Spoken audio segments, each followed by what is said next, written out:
할렐루야. 반갑습니다. 오늘 6월 30일, 또 오늘이 6월 마지막 주일입니다. 오늘 2023년이 시작된 지가 딱 절반이 지나가는 주일입니다.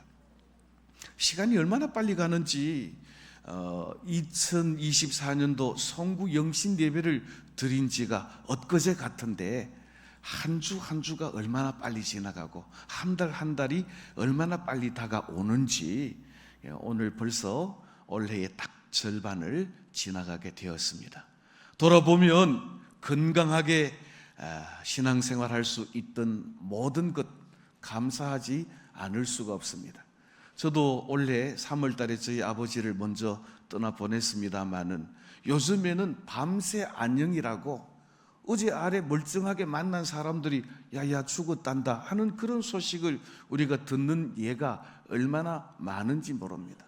그래서 병원 신세 안 지고 건강한 것도 감사하고, 죄를 지어서 감방 신세 안 지고 자유롭게 생활하는 것도 감사하고, 가정이 있음도 감사하고, 직장이 있음도 감사하고, 또 섬길 교회가 있음도 감사하고, 감사하지 않을 수가 없는 것입니다. 저를 한번 따라 하십시다. 이것저것 따져봐도 모든 것이 은혜로다.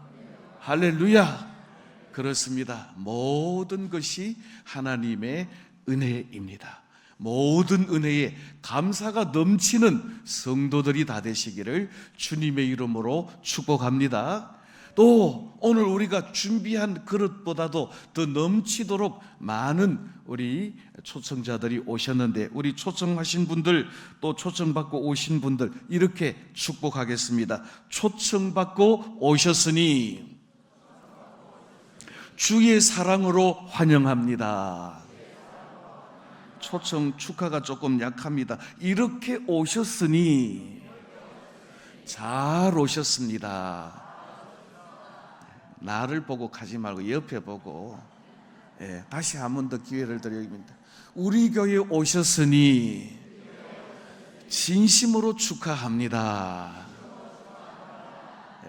초청받은 분들 보고 해야지, 나야 뭐 맨날 보는 사람인데 그래야 환영 안 해도 됩니다.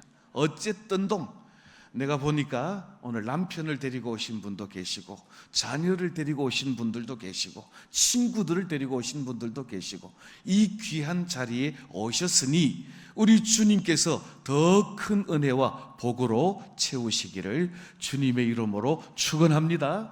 그래서 저는 오늘 주신 이 본문의 말씀을 의지해서 아버지의 사랑이라고 하는 제목으로 함께 말씀을 나누기를 원합니다. 오늘 읽은 이 본문 말씀에 보니까 큰 부잣집에 작은 아들, 둘째 아들이 욕심이 많아서 아버지의 유산을 탐내고 있는 것입니다. 오늘 이 본문에 나오는 이런 내용은 요즘 드라마에도 얼마나 많이 나오는지 모릅니다. 큰 재벌집 둘째 아들이 불량자라서 항상 문제를 일으키는 그런 내용의 드라마는 차고도 넘칩니다. 그래서 오늘 이 말씀은 어느 집에서든지 있을 법한 그 이야기를 예수님께서 오늘 우리들에게 말씀하고 있습니다. 그래서 소위 탕자의 비유라고 해서 우리가 너무나도 익숙한 본문이지만, 오늘 읽은 본문 말씀 속에서 아버지와의 관계가 얼마나 중요한지, 아버지의 사랑이 얼마나 큰지 함께 살펴보기를 원합니다. 오늘 본문의 중심 포커스, 초점은 돈 문제가 아니라 관계의 문제다라고 하는 것을 우리에게 보여주고 있습니다. 오늘 본문 12절, 13절 말씀 우리 한 절씩 교독을 하겠습니다. 제가 12절 봅니다. 그 둘째가 아버지에게 말하되 아버지여, 재산 중에서 내게 돌아올 분깃을 내게 주소서 하는지라. 아버지가 그 살림을 각각 나눠 주었더니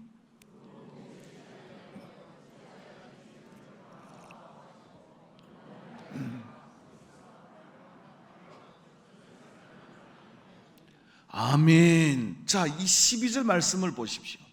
둘째가, 두 명이 있는 아들 중에 둘째는 막내입니다. 막내 아들이 아버지에게 대뜸 들이대면서 하는 말이 아버지 재산 중에서 내게로 돌아올 분깃, 이 분깃이라는 말은 무슨 말인가 하면 헬라어로 메로스라는 말입니다. 자, 여러분들 아시는 것처럼 아버님이 돌아가시면 돌아가실 때 자녀들에게 나누어 주는 걸 뭐라고 말합니까?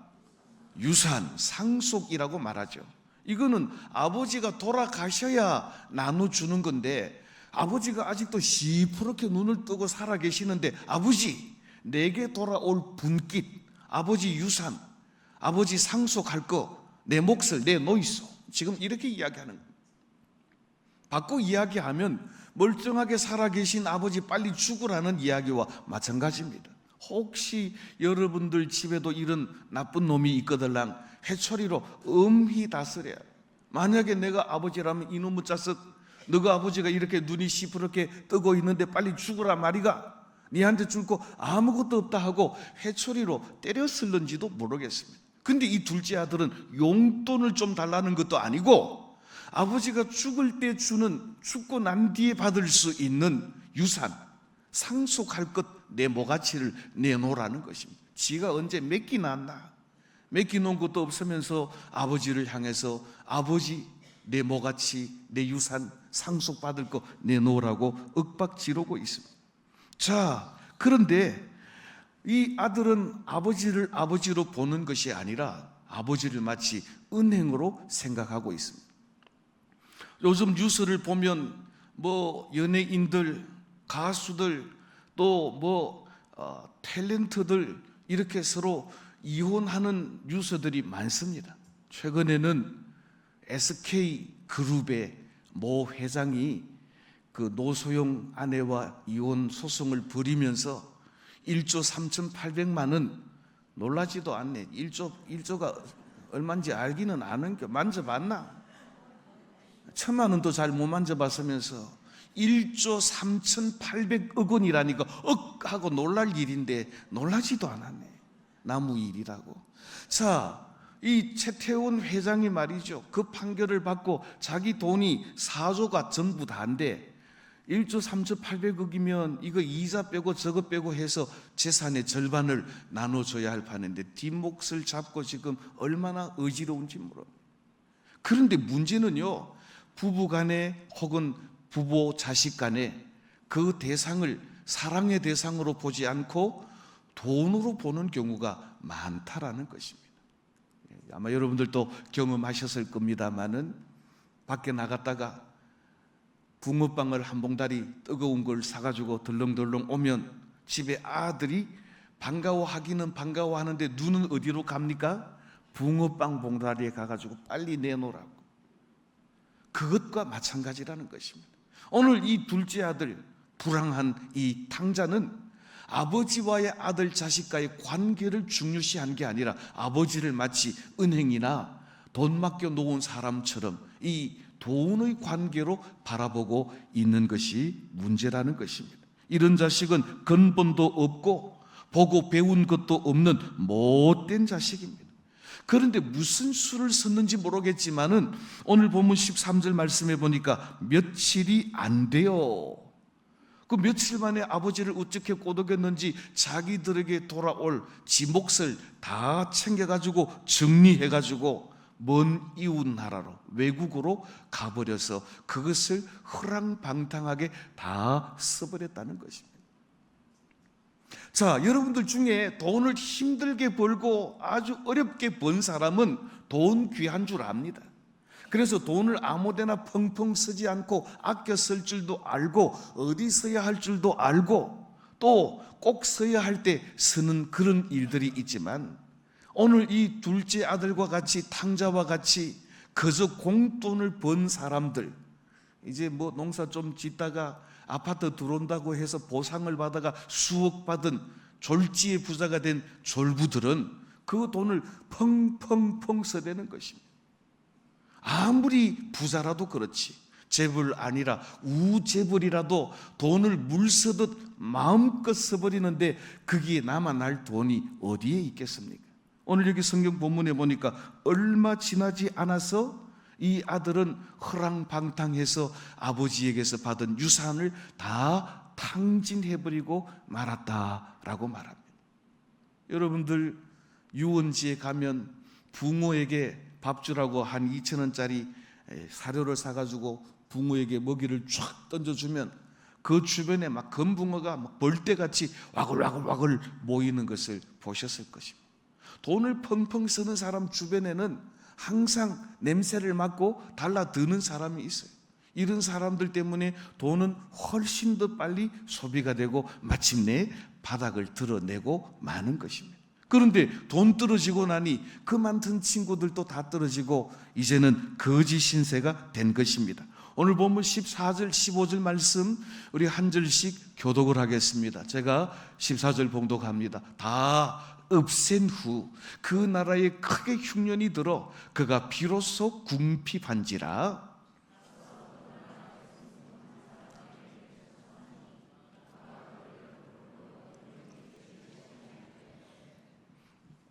자, 여기 보니까 다 없앤 후 흉년이 들고 돼지 치는 사람이 되었다. 오늘 이 14절과 15절 말씀, 아버지를 윽박질러 가지고 아버지에게서 받을 유산을 미리 땡겨 가지고 먼 나라 외국에 가서 허랑방탕하게 허비한 이 탕자의 현실을 아주 적나라하게 보여줍니다.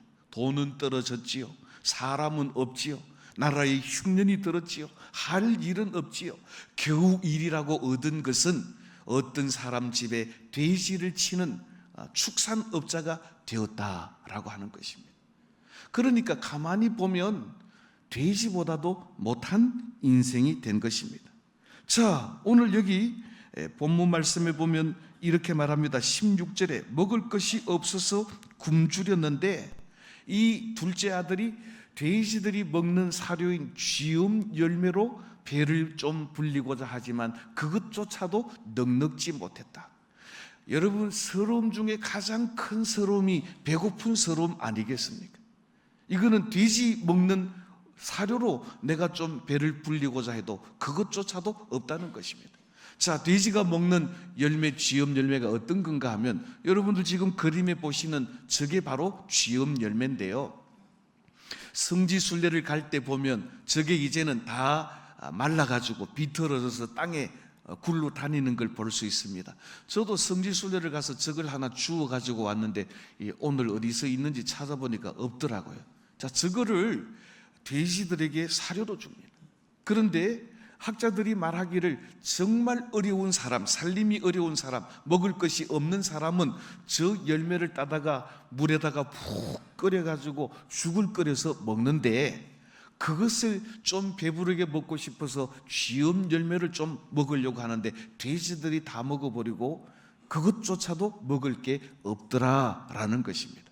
자, 이쯤 되면 아버지 집을 떠난 이 탕자, 아버지의 돈을 다 허비해버린 이 탕자, 한번 따라 하십시다. 이 인생은 돼지보다 못한 인생이구나.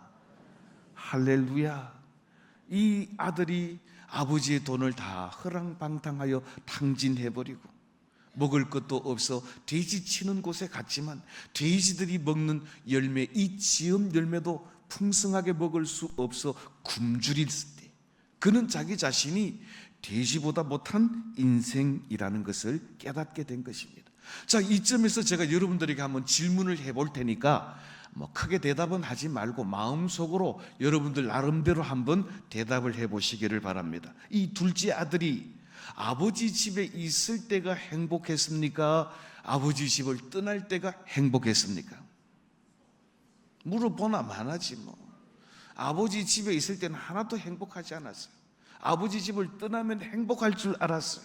그런데 아버지 집을 떠나보니 돼지보다 못한 인생이 되었다라고 하는 것입니다. 한 가지만 더 물어보겠습니다.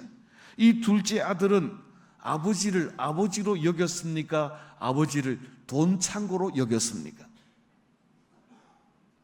아버지를 아버지로 여기지 않고 돈줄로만 여긴 것입니다. 이 아버지와의 아들과의 관계가 깨트려진 사실입니다. 자, 그러면 제가 또다시 한번 여러분들에게 더 물어보겠습니다. 돼지보다 못한 인생, 돼지들이 먹는 그 사료를 먹고 배를 좀 불리고자 했지만 그것조차도 마음대로 할 수 없는 이 탕자가 그러면 계속해서 이런 돼지보다 못한 인생을 살아야 되겠습니까? 역전 인생, 반전 인생이 되도록 해야 되겠습니까? 물어보나 마나지.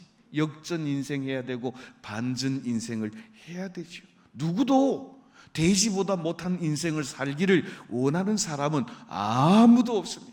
자, 그러면 이제는 돼지보다 못한 인생에서 역전 인생, 반전 인생이 되기 위해서는 몇 가지 전제 조건이 있습니다. 그게 뭔가 하면은 계속해서 돼지들과 어울려 살 것이 아니라 자기가 지금 어떤 현실에 놓였는지를 깨닫고 일어서야 하는 것입니다. 자, 오늘 본문 17절 말씀 우리 다 같이 한 목소리로 봉독하겠습니다.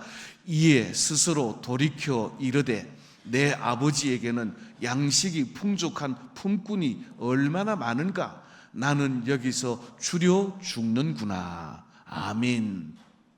자, 여기 17절 말씀에 보니까 뭐라고 말하니까 스스로 돌이켜라고 말하고 있습니다. 스스로 돌이킨다라고 하는 이 말은 헬라어로 어떤 의미가 있는가 하면 엘코마이라는 말입니다. 일어서다, 자기 자신을 보다, 깨닫다. 자기 자신을 본다는 말은 자기 자신을 반성하는 것입니다. 아하, 내가 아버지 집을 떠나면 행복한 줄 알았는데 아버지 집을 떠나고 보니 그게 불행의 시작이었구나 라고 하는 것을 깨닫는 것입니다.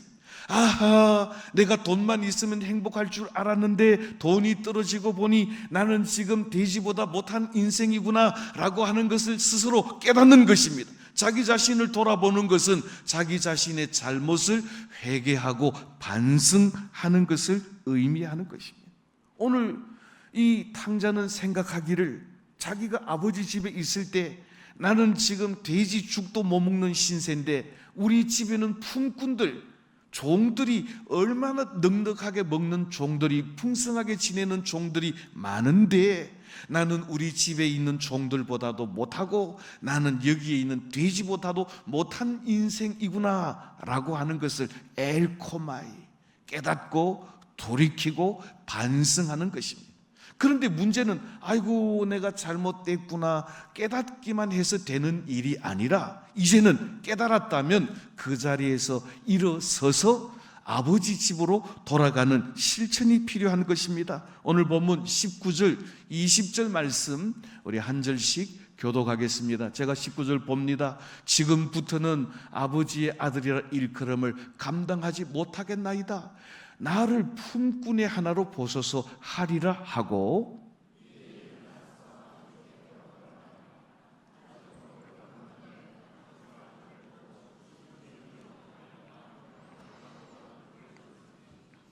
자, 여기 보십시오. 이제는 돌이키고 오늘 20절 말씀에 보니까 일어나서 아버지께로 돌아가니라고 말씀합니다. 우리는 자리에 앉아서 아이고 내가 잘못됐네, 내가 왜 이럴까 그러고만 앉아 있어서 내 인생이 변하는 게 아니고 잘못된 것을 깨달았다면 결단하고 일어서서 아버지께로 돌아가는 실천이 필요하다라고 하는 것입니다. 오늘 우리가 이런 양 초청주의를 하고 있습니다. 그래서 오랜만에 교회 오신 분들, 처음 교회 오신 분들을 우리 교회 아버지 집으로 초청을 했는데 아마 여기 초청받아 오신 분들 중에는 뭐 들렁들렁 내가 가지 하고 그래 오신 분들은 아무도 없습니다. 여러분들을 초청하신 분들이 여러분들을 위해 기도하고 편지하고 전화하고 만내 자국하고 밥묵 자국하고 날짜 잡고 오늘 비 오는데 앞에서 기다리고 그래가지고 여기에 온 겁니다. 그런데 여러분들 여기까지 오기까지 그냥 뭐 만만하게 온 것은 아닙니다. 집에서 일어나서 아버지 집으로 돌이켜 돌아와야 하기 때문에 그렇습니다. 오늘 이 결단만 하고 끝낸 것이 아니라 돌이켜 아버지 집으로 실천하여 오신 이 45분들을 뜨겁게 우리 박수로 환영하시겠습니다. 오늘 여러분들의 이 걸음이 그냥 한번 방문하는 걸음으로 끝나지 말고 하나님의 나라를 경험하고 하나님의 아들과 딸로서 하나님이 기뻐하시는 믿음의 자녀로 세워지는 축복이 있기를 주님의 이름으로 축원합니다. 자, 그러면 이렇게 돌이키고 생각하고 결단하고 일어나서 아버지 집으로 돌아오고 그렇게 실천했더니 아버지 집으로 돌아온 이 아들이 어떤 대접을 받았을까요? 오늘 22절, 23절 말씀 우리 한 절씩 교독을 하겠습니다. 제가 22절 봉독합니다. 아버지는 종들에게 이르되 제일 좋은 옷을 내어다가 입히고 손에 가락지를 끼우고 발에 신을 신기라.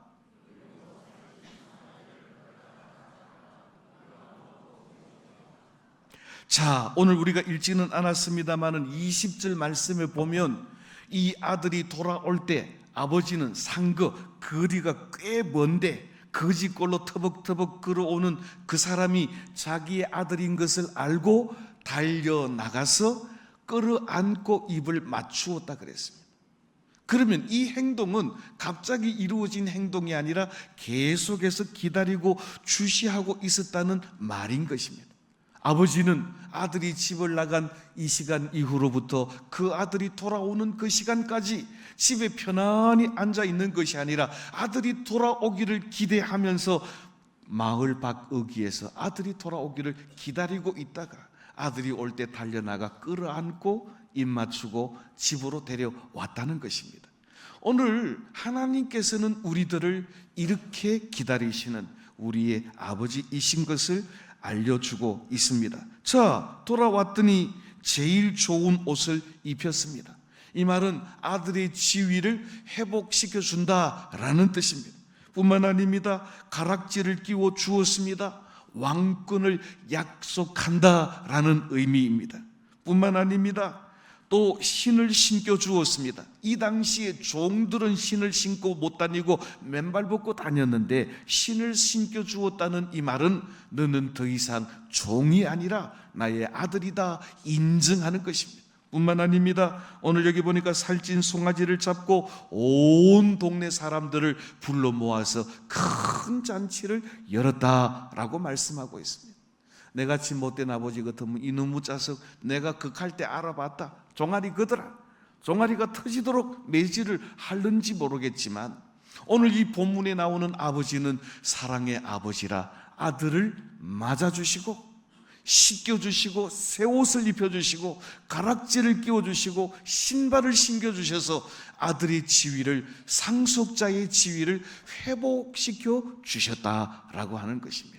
따라하십시다. 돌아왔더니 잔치가 열렸더라.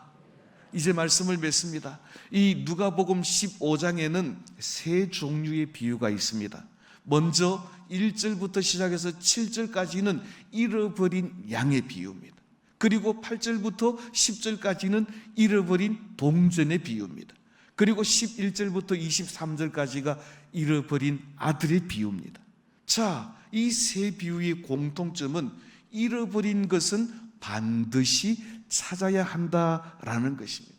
자, 여러분들 집에서 그 중요한 인감도장 잃어버리면 우회됩니까? 빼다시 다 열어 뒤비고 옷장 다 열어보고 어디 놔뒀는공 싶어가지고 이리저리 다 털어보고 찾지 않습니까? 그러나 인감도장 정도가 아니라 잃어버린 동전 정도가 아니라 잃어버린 양 한 마리 정도가 아니라 잃어버린 아들, 딸을 찾기 위해서 아버지는 오래도록 기다리고 마침내 잃어버린 아들을 찾아내신다는 것입니다. 뿐만 아닙니다. 오늘 이런 양을 찾았을 때, 이런 동전을 찾았을 때, 이런 아들을 찾았을 때 공통적으로 온 동네 마을을 불러 모으고 잔치가 열렸다는 것입니다. 양 한 마리 찾았다고 해서 양 두 마리, 세 마리 잡아서 동네 잔치하면 손해 아닙니까? 잃어버린 동전 하나 찾았다고 동네 잔치 벌이면 동전 찾은 것보다 더 손해 아닙니까? 아들 하나 돌아왔다고 살찐 송아지를 잡아 동네 잔치를 벌이면 손해가 아닙니까? 그러나 아버지는 그걸 손해로 여긴 것이 아닙니다. 왜냐하면 아버지는 아들과의 관계가 회복된 것으로 보았기 때문에 그렇습니다. 사랑하는 성도 여러분, 오늘 처음 우리 교회 오신 분들, 오랜만에 우리 교회 오신 분들, 하나님 아버지께서는 여러분들을 오래전부터 기다리고 계셨습니다. 그래서 오늘은 천국에서 잔치가 열리고 우리 교회에서도 잔치가 열립니다. 이 잔치는 천국 잔치요, 기쁨의 잔치요, 이런 것을 다시 찾은 잔치인 것입니다. 오늘 우리는 잔치에 참여하는 것으로 끝날 것이 아니라 하나님의 아들로, 하나님의 딸로 부르심을 받고 인정함을 받으신 것에 감사하고, 이 걸음이 영원한 천국의 걸음이 되고, 이 걸음이 영원한 하나님의 아들, 딸로서 섬김을 받고 부르심을 받는 복된 걸음이 다 되시기를 주님의 이름으로 축원합니다. 오늘 오신 분들을 이렇게 한번 다시 한번 환영하겠습니다. 초청받고 오셨으니 주의 이름으로 환영합니다. 할렐루야. 기도하겠습니다. 주님 감사합니다. 오늘 우리 대구 태윤교회 1년의 절반을 보내면서 이런 양들을 초청하여 함께 천국 잔치를 열게 하시니 감사합니다. 1부 예배에 6분, 2부 예배에 45분, 이렇게 많은 분들을 보내주시니 감사합니다. 하나님, 천국에서 잔치가 열리는 것처럼 우리 대구 태윤교회도 영혼을 찾은 기쁨으로 천국 잔치가 열리게 하시고, 오늘 이 걸음이 첫 걸음으로 끝나는 것이 아니라 하나님의 나라에 가는 그날까지 계속 이어지는 생명의 걸음, 축복의 걸음이 되게 하여 주시옵소서. 예수님의 이름으로 축복하며 기도하옵나이다. 아멘.